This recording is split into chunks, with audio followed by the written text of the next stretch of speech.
Continuando lo que en el tema que habíamos dejado en el video anterior, podemos sintetizar un poco para no hacer tan largo, digamos, para que no se nos hagan tan largos los temas. Podemos decir que ha habido un cambio de filosofía que tiene que ver con esto que también nosotros hablamos ya desde el punto de vista de recursos humanos, cuando vimos grupos de interés, colaboradores en particular, cómo ha cambiado la filosofía de las personas, lo que buscan, lo que pretenden, cómo nosotros hemos desarrollado también, y gracias a la conectividad, ¿sí? Todo un criterio distinto de percibir a las organizaciones económicas, a percibir el valor económico, a percibir los valores sociales, ¿sí? Esto no quiere decir que no haya, por ejemplo, como yo señalo acá, corrupción, ¿sí? Porque, bueno, vivimos en un país en donde la corrupción está al orden del día.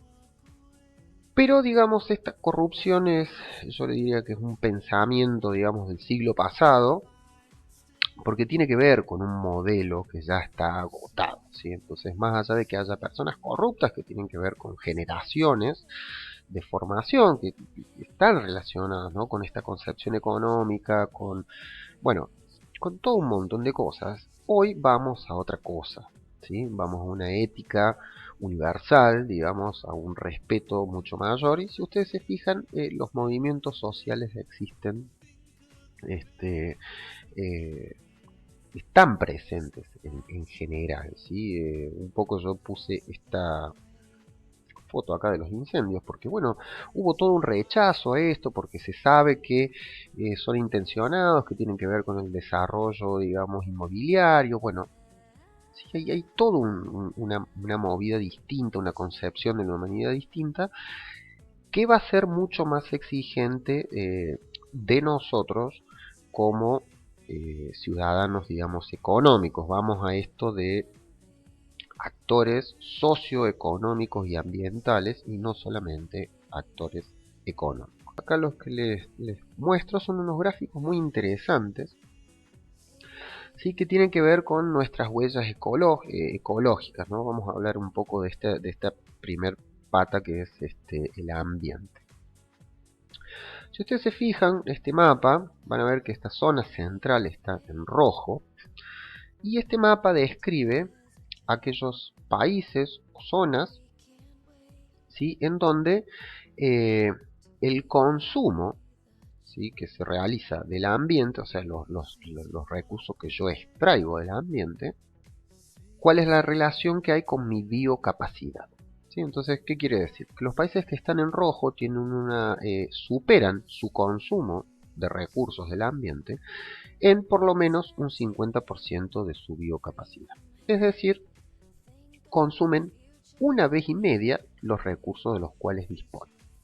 Luego tenemos algunos países que están, digamos, en la escala, ¿sí?, que están en esta vez y media, los que están en rojo es más de una vez y media, y luego tenemos estos verdes que están por debajo de su biocapacidad. Si ustedes se fijan, nosotros estaríamos por debajo de la biocapacidad conjuntamente con otro sector, ¿sí?, con otro sector, digamos, del mundo, donde digamos, nosotros estaríamos en cierta manera consumiendo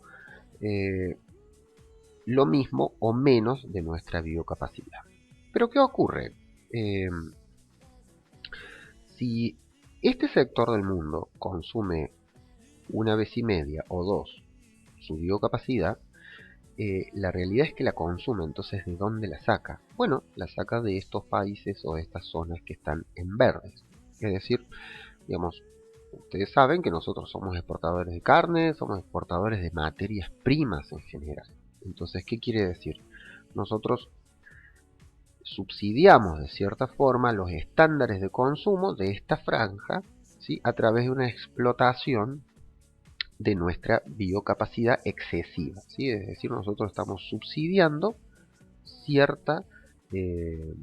digamos, ciertos hábitos de consumo de los países o las regiones que sus estándares de vida generan un consumo mucho mayor a lo que es la producción que ellos tienen en cuanto a biocapacidad. Si nosotros nos vemos este otro mapa que yo les he señalado acá, esto es lo que se llama la huella ecológica, es decir, que se mide en planetas, digamos, hay una unidad de medida, pero digamos, en realidad se mide en unidades de carbono, pero digamos, para que se comprenda mejor, es la cantidad de planetas que nos haría falta si todos viviéramos igual que nosotros o igual que el vecino, ¿sí? Entonces, si ustedes ven los países que están en rojo o en bordo, eh, estas personas necesitan de 4 planetas, ¿sí?, para vivir. ¿Qué quiere decir? Que si todos nosotros tuviésemos, por ejemplo, el estándar de vida de Canadá, del Reino Unido o de Estados Unidos, con este planeta no nos alcanzaría, sino que necesitaríamos 4 planetas iguales al nuestro, perdón, ¿sí?, para que todos los 7.000 millones que somos vivamos con este estándar. Ahora bien, acá hay un problema matemático, y es que si toda esta gente necesita 4 planetas y nosotros, los argentinos, necesitamos un planeta y medio, ¿por qué vivimos todos? Bueno, la respuesta, sí, son dos. La primera respuesta tiene que ver con que nosotros estamos, nuestros hábitos de consumo lo que están haciendo es no permitir la regeneración, ¿sí?, de la biomasa o la biocapacidad, por lo cual nosotros estamos agotando los recursos, ¿sí? Es decir, nuestro consumo de petróleo, de madera, de oxígeno, de lo que sea, es tal que lo vamos a agotar. El planeta no se puede renovar a la tasa que nosotros lo estamos consumiendo. Y el otro gran factor que es muy muy importante es la pobreza. O sea, si yo lo tuviera que definir en términos económicos, es decir, ¿cómo financio yo este estándar de vida? Lo financio con pobreza. ¿Sí? ¿Por qué? Porque si todos viviéramos como el ciudadano típico europeo, no habría recursos para todos. Entonces, ¿qué es lo que, cómo se financia? ¿Cómo estabilizamos? De una manera muy simple. Por ejemplo, para que todos tengamos agua corriente en nuestras casas, necesitamos que haya gente que no las tenga, ¿sí? Sobre todo si, por ejemplo, nosotros pensamos, por ejemplo, en un barrio cerrado con un montón de piletas, si todos en nuestras casas tuviésemos piletas, el agua potable ya se hubiese acabado hace rato. Entonces, ¿qué sucede? Para llenar nuestra pileta necesitamos que haya 10 hogares sin agua corriente. Y así es como se está, digamos, equilibrando el mundo. ¿Cuál es el gran problema que tiene el mundo en general? Y es la pobreza y es la carencia de acceso a los recursos vitales. ¿Por qué? Porque hay sociedades que consumen más de lo que corresponde. Y a falta de capacidad generativa, lo que hacemos es simplemente eh, quitarle el acceso a ciertas personas. Yo recuerdo que en el año 2010 estábamos en un congreso sobre responsabilidad social empresarial y el expositor, que era de Empresas para el Desarrollo, sí, la organización a nivel mundial que se llama Empresa para el Desarrollo Sustentable, ya en el 2010 él explicaba que para el 2030, o sea, cada 3 a 10 años, se iba a necesitar, digamos, la demanda energética iba a crecer en un 50%, pero que la capacidad generativa de energía, con mucha suerte, se iba a ampliar al 30%, por lo cual era necesario un 20% más de pobres que no tuvieran acceso. O sea, necesario, así lo definió. Por supuesto que no es que las personas quieran que exista la pobreza, pero el sistema, digamos, de balance hace que si nosotros consumimos más recursos de los que necesitamos o más recursos de lo que nuestro ambiente puede producir, esta biocapacidad, vamos a generar por el otro lado, ¿sí?, ese desbalance lo vamos a balancear simplemente con personas que carezcan de recursos. ¿Sí? De allí las sociedades que nosotros estamos generando. Entonces, una cosa que es muy importante es el cálculo de la huella ecológica. Yo, por ejemplo, acá les dejo como... Es un ejercicio muy sencillo. ¿Sí? Les voy a mostrar esta página donde ustedes pueden, por ejemplo, calcular su huella ecológica. Y es un ejercicio muy interesante y ustedes lo pueden hacer aquí en la página. Se puede pasar a español. En donde les va a salir, según su estilo de vida, ¿sí? Cuál es la huella ecológica que ustedes tienen. Es decir, cuánta cantidad de planetas necesitaríamos, ¿sí? Si los 7.000 millones que somos viviéramos con el estándar de ustedes. Este ejercicio es muy interesante porque si bien son ejercicios, digamos, para hacer de manera personal, van a ir viendo qué variables son las importantes para calcular la huella ecológica y eso es lo que después nosotros tenemos que trasladar a nuestra organización. ¿Sí? Van a ver las variables, o sea, qué cantidad de energía consumo, si es renovable, si no es renovable, si los productos son procesados, si no son procesados, si consumo gran cantidad de carne vacuna, ¿sí? o de carne. Ustedes saben que una de las actividades más contaminantes, digamos, y más agotadoras del medio ambiente es la producción de carnes, ¿no? No solamente por todo el desarrollo en extensión que requiere, que digamos eso va cambiando el ambiente natural, lo va reemplazando por pastura para ganado, sino también por todo un montón de cuestiones que tienen que ver con la generación de carbono, con todos los implementos que se necesitan. Entonces digamos, nuestra alimentación es bastante, es altamente contaminante, digamos, para nuestro planeta. Pero una cuestión muy importante, que un poco por eso yo incluía estos mapas, es que nuestros hábitos de consumo, ¿sí? Nuestra forma de vivir, genera estructuralmente pobreza porque estamos agotando los recursos. De allí, ¿no? Esta visión, esta revisión, mejor dicho, a nivel global de cuáles son nuestros hábitos de consumo y no solamente a nivel individual, sino también cuáles son nuestros hábitos de consumo como empresas, como organizaciones. De allí el tema de la eficiencia, ¿no? De poner especial énfasis en ser eficientes en nuestros procesos, ¿sí? Para disminuir nuestro gasto energético, para disminuir nuestro impacto social, ¿sí? Porque si bien nosotros podemos ser generadores de valor económico en nuestro entorno cercano, también podemos ser generadores de problemas económicos en nuestro entorno lejano. De hecho, eso es lo que sucedió cuando la gran mayoría de la industria se trasladó, por ejemplo, digamos, al Asia. Si ustedes ven que la nación, digamos, más desarrollada estructuralmente, que es China, es también la que más recursos demanda y los que más recursos, y es una de las que más contamina porque toda la industria del mundo se trasladó allí. Entonces eso también ha producido un desbalance. ¿Y por qué se trasladó toda la industria allí? Bueno, por una cuestión de simplemente generar un valor económico más allá del valor social. Simplemente era más rentable, se hacía más dinero si vos producías en esta zona asiática, porque en su momento las condiciones económicas así lo determinan, ¿no? Entonces fíjense cómo este traslado de la industria, solo pensando en generar mayor divisas económicas, ha generado no solamente estos problemas, sino que también la desindustrialización de otro montón de países en donde hoy tienen este tipo de problemas y donde también se genera, ¿no? Que en una zona se consuma demasiado y en otras zonas se subsidie ese consumo energético y de recursos humanos, de recursos naturales, ¿no? Entonces, bueno, un poco repensar nuestras operaciones, tanto como organizaciones sin fines de lucro, como organizaciones con fines de lucro, ¿sí? A partir, digamos, de esta huella ecológica. Yo después les voy a dejar el link y sería muy interesante que todos entren, son 3 minutos, ¿no? Y les va a salir cuál es la huella ecológica de cada uno de ustedes o de sus hogares.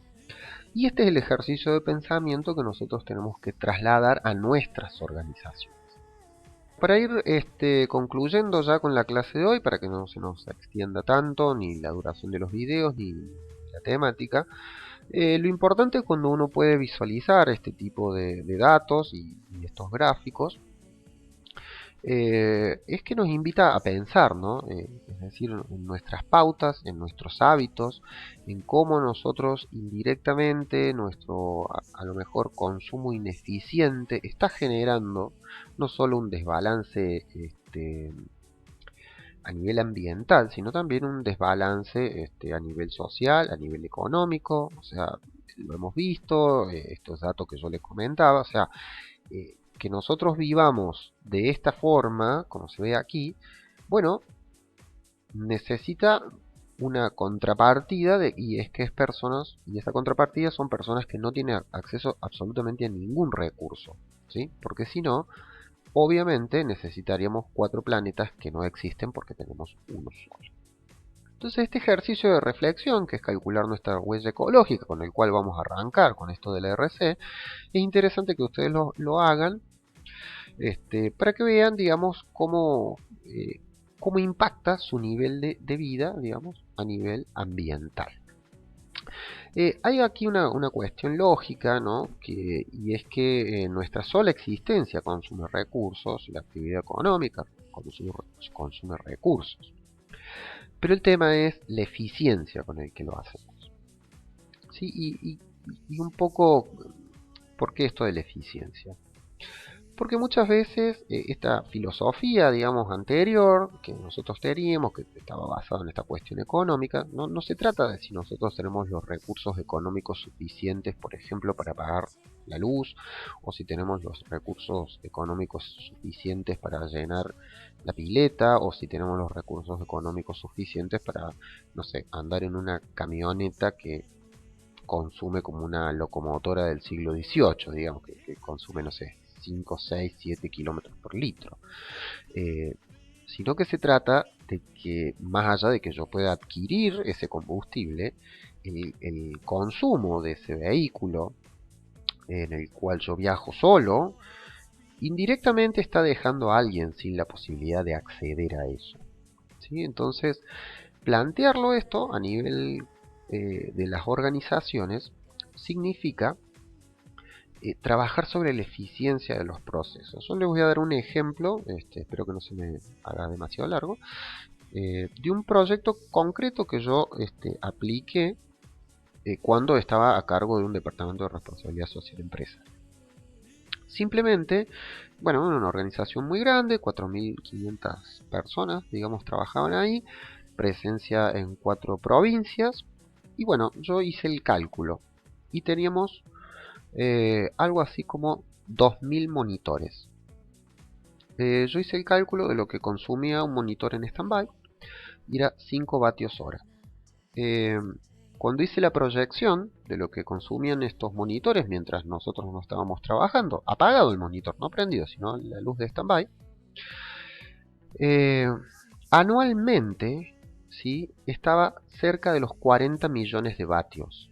Si ustedes van, buscan una factura de luz en su casa, se fijan cuánto es eso, lo hacen dinero y se van a dar cuenta de la cantidad ingente de dinero que consume para una organización un monitor, por ejemplo, prendido de manera innecesaria, ¿sí?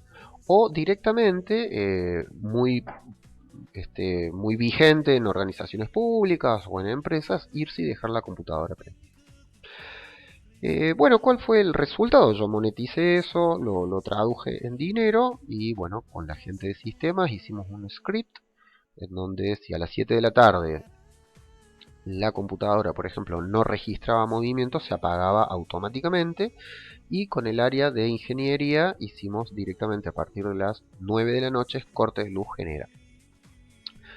Como yo pude monetizar eso, en aquella época recibí prácticamente, para engrosar mi presupuesto de RC, yo recibí prácticamente el doble de lo que yo contaba como recurso financiero para los proyectos de RC, provenientes solamente del ahorro energético. ¿Y qué es lo que hice con ese dinero? Lo reinvertí en tecnologías eficientes. Entonces, luego de 2 años de este programa, teníamos 8 programas, pero este era de ahorro energético. Solamente con utilizar la energía cuando realmente era necesaria, se logró bajar un 6% el costo total de la operación.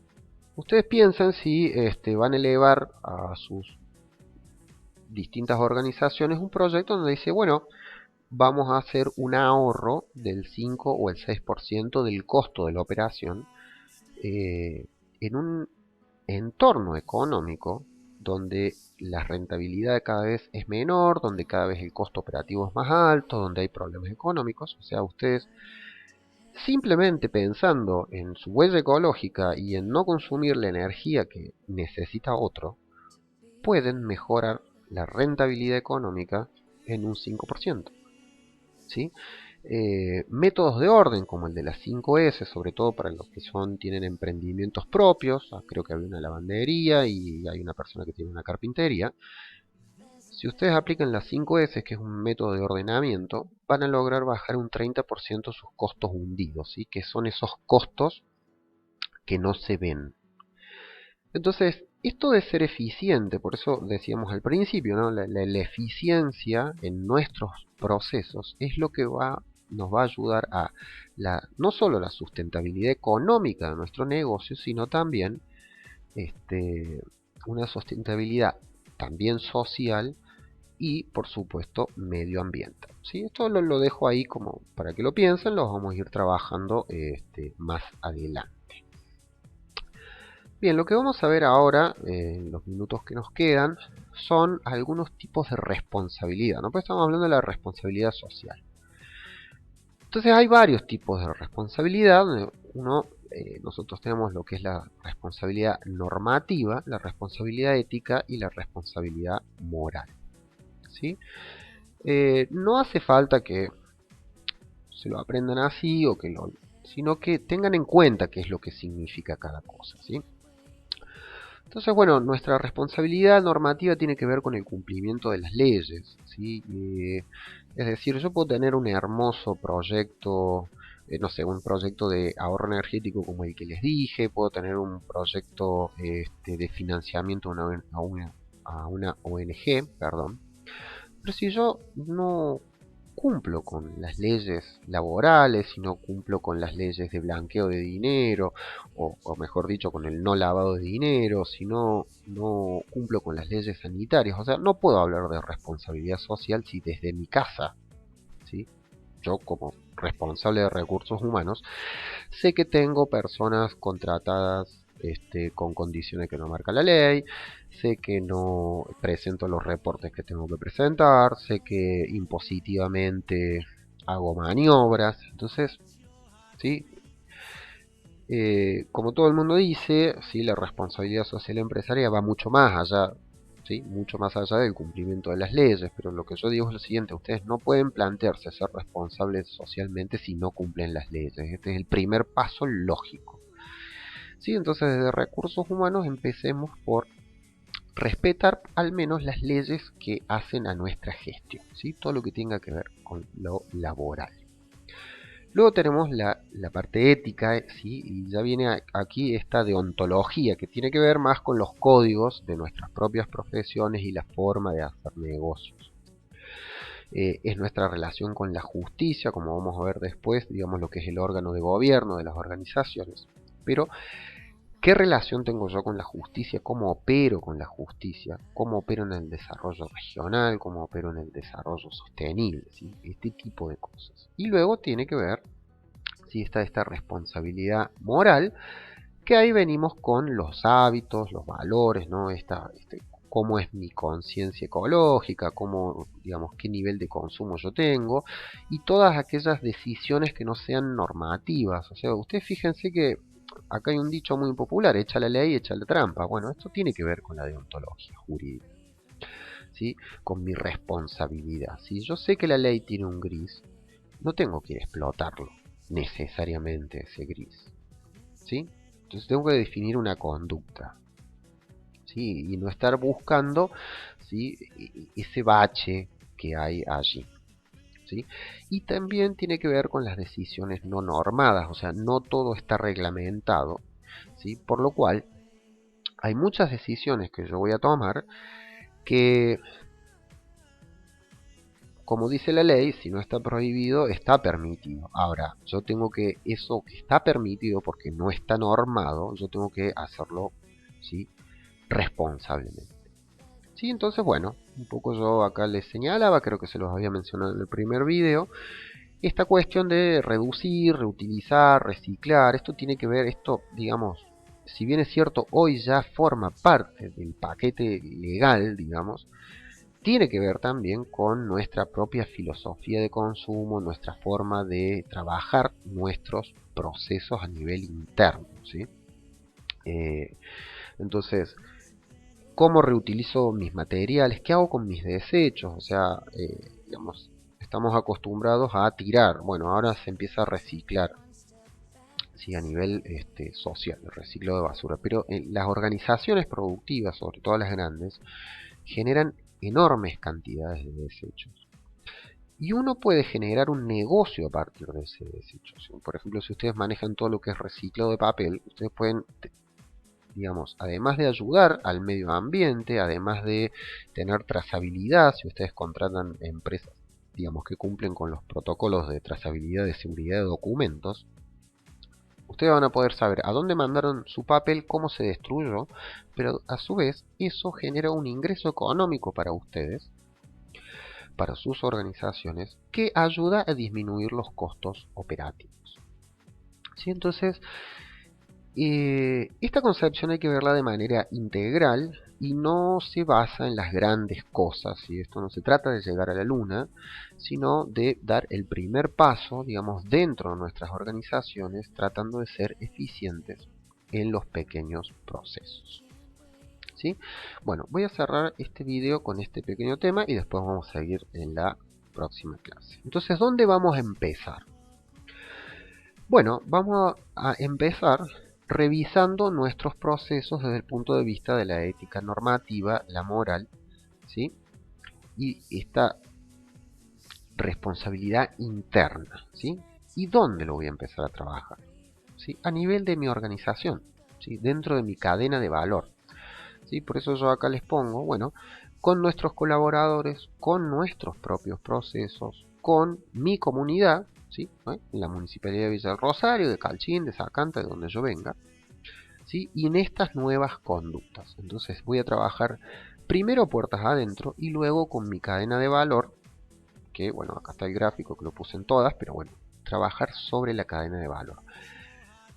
¿Cómo la voy a trabajar a esa cadena de valor? Optimizando todos los procesos que yo tengo, ¿sí? Buscando la eficiencia y la sustentabilidad de todos los procesos, ¿sí? En mi entorno inmediato. ¿Y qué voy a trabajar allí? Bueno, si nosotros estamos desde recursos humanos, bueno, vamos a ver, revisar estas tres responsabilidades en todo lo que tiene que ver con la contratación, en cuántos recursos consumimos nosotros para nuestra operación, que tiene que ver desde el papel que gastamos, la tinta que gastamos, a dónde la compramos, qué hacemos con nuestros desechos.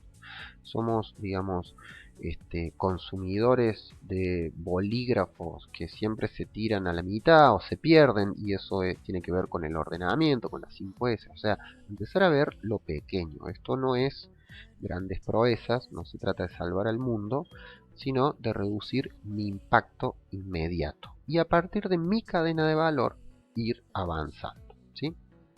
Bien. Lo vamos a dejar acá porque ya son como 4 videos, son muy largos. Entonces vamos a ver la clase que viene, vamos a ir trabajando ya con algunos indicadores específicos y con aplicaciones más concretas. Free from hate, think of the future that we could create.